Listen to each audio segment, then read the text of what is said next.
Good morning students. Welcome back in class 6th. Students, in yesterday classes we studied about archaeological source materials. As you know that the sources of history material can be divided into two categories. First one is archaeological source material and second is literary sources. So students, now move toward literary sources. अब हम किधर की ओर बढ़ते हैं? Literary source की ओर बढ़ते हैं, चूँकि हमने कल के क्लास में आर्कियोलॉजिकल सोर्स मटेरियल को पढ़ लिया है। So first we have to know about literary sources. अब हम लोगों को लिटरेरी सोर्स के बारे में सबसे पहले जानना है कि वो क्या है। So all written records of the past are known as literary sources और मनुस्क्रिप्ट। जितने भी लिखित रिकॉर्ड हैं पास्ट के, हमसे पहले वाले समय के, उन्हें हम क्या कहते हैं? लिटरेरी सोर्स कहते हैं। और स्टूडेंट्स, एक टर्म और लिखा है मनुस्क्रिप्ट। ये क्या है? मनुस्क्रिप्ट मीन्स होता है हस्तलिखित या हस्तलिपि। तो आप सब जानते हैं कि पेपर का इन्वेंशन बहुत बाद में हुआ, प्रिंटिंग मशीन का भी इन्वेंशन बहुत बाद में हुआ, और ये बहुत पहले की बात, जो जब लिखने की कला शुरू हुई थी तो ये बहुत पहले हो चुकी थी, और उससे बहुत बाद पेपर और प्रिंटिंग मशीन का आविष्कार हुआ। तो इसलिए हाथ से ही लिखी, ऑब्वियसली है, जाहिर सी बात है कि हाथ से ही लिखी जाती होगी। तो इसलिए जितनी भी लिटरेरी सोर्सेज बहुत पुराने समय में, पौराणिक काल में लिखी गई, तो उसे हम मनुस्क्रिप्ट कहते हैं, चूँकि वो हाथ से लिखी गई। They are very important for the historians. इतिहासकार के लिए ये काफ़ी महत्वपूर्ण है, चूँकि इन मनुस्क्रिप्ट के थ्रू वो बहुत सारी चीज़ों को आज की किताबों में, आज की हिस्ट्री की किताबों में, वो उन्हें थोड़ा सा स्रोत मिलता है मनुस्क्रिप्ट में। चूँकि हाथ से बहुत ज़्यादा कोई बात नहीं लिखी जाती थी, थोड़ा थोड़ा अंश लिखा जाता था दोहा के रूप में, दोहावली के रूप में, और उससे आज के हिस्टोरियंस अंदाज़ा लगाते हैं और बहुत सारे कंक्लूजन की ओर पहुँचते हैं और किताबों में लिखते हैं। So before the invention of paper का इन्वेंशन जब नहीं हुआ था तो लोग कहाँ लिखते थे? People road on dried palm leaves. सूखी हुई ताड़ की पत्तियों पे भोजपत्र, एक चौड़ी पत्ती होती थी तो उसे भोजपत्र कहते हैं। कॉपर प्लेट, ये कॉपर प्लेट कॉपर की सीट पे, and some of the it लिखा है student, it's etcetera. Some of the literary sources are follow, जिनमें से कुछ जो साहित्यिक स्रोत हैं वो निम्नलिखित हैं। फर्स्ट, रिलीजियस लिटरेचर, जिसमें सबसे पहला हम क्या पढ़ने जा रहे हैं? अभी रिलीजियस लिटरेचर को पढ़ने जा रहे हैं। क्या है ये? धार्मिक साहित्य। रिलीजियस लिटरेचर मीन्स धार्मिक साहित्य। Consist of the Vedas of Hindu in Sanskrit. आप जानते हैं हिंदू धर्म के लोगों का महत्वपूर्ण धर्म ग्रंथ क्या है? वेद। किस लैंग्वेज में है? संस्कृत। पिटकास ऑफ बुद्धिस्ट इन पाली।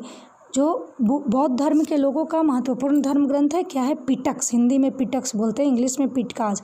किस लैंग्वेज में है? पाली लैंग्वेज में। एंड अंगाज ऑफ जैन इन प्राकृत। और जैन लोगों का जो पवित्र धर्म ग्रंथ है, हिंदी में अंग, इंग्लिश में अंगाज बोलते हैं, वो किस लैंग्वेज में है? प्राकृत लैंग्वेज में। They tell us about the religious belief. अब ये सारी जो रिलीजियस लिटरेचर्स जिनको पढ़ा आपने, और जो मोहम्मदन लोग हैं उनका पवित्र धर्म ग्रंथ क्या है? कुरान। शायद अरबी और फारसी भाषा में लिखी गई है। They tell us about the religious belief. अब ये सारे धर्म ग्रंथ किन चीज़ों के बारे में बताते हैं उस समय के? रिलीजियस बिलीफ मीन्स धार्मिक विश्वास। कहाँ के लोग कौन सा धर्म फॉलो करते थे? सोसाइटी, समाज कैसा था? कस्टम्स, रीति रिवाज कैसा था? एंड ट्रेडिशंस, परंपराएं कैसी थी उस समय की, on that of that time. The Puranas and the epics. आप वेद के साथ पुराण टर्म भी सुनते होंगे, Vedas and Puranas, Veda and Purana. And the epics, epics means क्या होता है? महाकाव्य, लाइक रामायणास एंड महाभारता। रामायण और महाभारत दो महाकाव्य हैं हिंदू धर्म ग्रंथ के, तो ये भी लिखे गए। Also provide useful information of that period. उस समय के महत्वपूर्ण सूचनाओं को प्रदान करने में इनका भी महत्वपूर्ण रोल है। Now students, we move toward non religious literature. अभी हम किधर की ओर बढ़ रहे हैं? नॉन रिलीजियस लिटरेचर की ओर बढ़ रहे हैं। अब हम लोग पढ़ेंगे, चूँकि हमने पढ़ा कि some of the literary sources are follows, बहुत सारे हैं। पहला पढ़ा रिलीजियस लिटरेचर पढ़ लिया, अब नॉन रिलीजियस लिटरेचर को पढ़ेंगे तो consist of prose. Prose means गद्य होता है, जो कहानी वगैरह आप पढ़ते हैं। प्लेज, कुछ नाटक ड्रामाज, ये सब चीज़ जो है वो प्लेज। पोटेरी मीन्स कविता के थ्रू जो पढ़ते हैं। Grammar as well as the writing of the Kautilya, grammar भी लिखा गया था उस समय। बहुत सारे हमारे यहाँ, हमारा भारत शुरू से ही जगत गुरु कहा जाता था, तो हमारे इंडिया में तरह तरह के ज्ञानी महापुरुष, उस समय के चिकित्सक और बहुत महान गुरु संत आदि रहा करते थे, तो उन लोग तरह तरह की किताबों को लिखते थे। तो grammar as well as writing of the Kautilya, Arthashastra, Chanakya Kautilya का नाम सुना होगा, अर्थशास्त्र के पिता के नाम से जाने जाते हैं। कालिदास ने बुक लिखा था अभिज्ञान शकुंतलम। तो इस तरह से कुछ व्यावहारिक बातें, राजनीतिक बातें, कुछ इंटरटेनमेंट मनोरंजन की बातें, ये सब चीज़ें, कई किताबें लिखी गई लोगों को मनोरंजन करने के लिए, लोगों को जानकारी प्रदान करने के लिए, तो ये नॉन रिलीजियस लिटरेचर कहा जाता है। अब जो हम आगे पढ़ने जा रहे हैं वो है सेकुलर लिटरेचर। आगे क्या पढ़ने जा रहे हैं? सेकुलर लिटरेचर मीन्स धर्मनिरपेक्ष साहित्य। धर्मनिरपेक्ष साहित्य क्या है? सेकुलर लिटरेचर क्या है? So students, every story which deals with other than religion and the idea of religion, वो सारी कहानियाँ जो बातें तो करती हैं पर क्या चीज़ की बात करती हैं? धर्म और धर्म के सूझ की अलावा, यानी कि स्टूडेंट्स जिसमें धर्म और धर्म से जुड़ी हुई किसी भी प्रकार की विचार न हो, उसे हम धर्मनिरपेक्ष साहित्य कहते हैं, उसे हम सेकुलर लिटरेचर कहते हैं। What is secular literature? Every story which deals with other than religion and the idea of religion is known as secular literature, and it's throw light on the life of the people of that period. तो ये जब धर्म की बात नहीं करता है तो क्या करता है? Throw light on the life of the people of that period, उस समय के लोगों के जीवन पर प्रकाश डालता है। अब जैसे कि किस तरह की चीज़ें इसमें आ जाएगी, कौन कौन सी किताबें? द अकाउंट ऑफ इवेंट्स, घटनाओं का संग्रह, किसके द्वारा लिखा जाता था ये? बाय फॉरेन पिलग्रिम्स, जो विदेशी तीर्थयात्री यहाँ आते थे इंडिया में, और वो जो घटना अपने आँखों के सामने देखते थे, उनको जो दिखाई देता था इंडिया में, उन चीज़ों को लिखते थे। तो ये हुआ account of events. And travellers, और कुछ और यात्री, तीर्थ यात्रा के अलावा ऐसे भी बहुत सारे यात्री आ जाया करते थे पढ़ने के काम से, गुप्तचर का काम करने के लिए, राजदूत का काम करने के लिए। तो इस तरह के बहुत सारे और यात्रीगण, जैसे कि लाइक फाहियान, चाइना का यात्री Fahien, and ambassadors like Megasthenes, Greek के राजा का जो राज दरबारी था, वो राजदूत जो था, उसका नाम क्या था? मेगास्थनीज। तो ये एम्बेसडर्स मीन्स राजदूत होता है। तो मेगास्थनीज जो था, ग्रीक के राजा का राजदूत था, वो भी इंडिया में आया था। फाहियान भी चीनी यात्री आया था, चाइनीज़ ट्रैवलर्स। और इवन बतूता का भी नाम आप, जो कि अभी आपको नहीं पढ़ना, आगे के क्लास में पढ़े होंगे। तो ये सब ट्रैवलर्स थे और उन्होंने इवेंट्स का अकाउंट लिखा, जिसमें उन्होंने धर्म की कोई बात नहीं लिखी, यहाँ के लोगों में जिस तरह की बातों को देखा, यहाँ के व्यवहारों को देखा, उसको उन लोगों ने लिखा।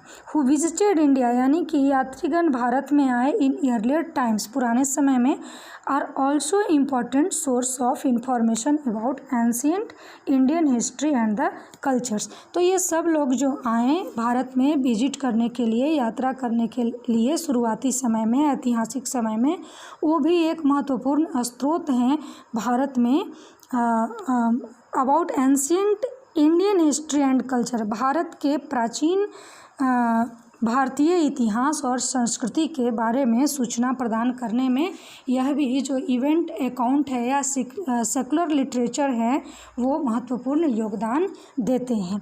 भारतीय संस्कृति, भारतीय परंपरा, भारतीय इतिहास के बारे में जानकारी देने में इनका भी महत्वपूर्ण रोल है।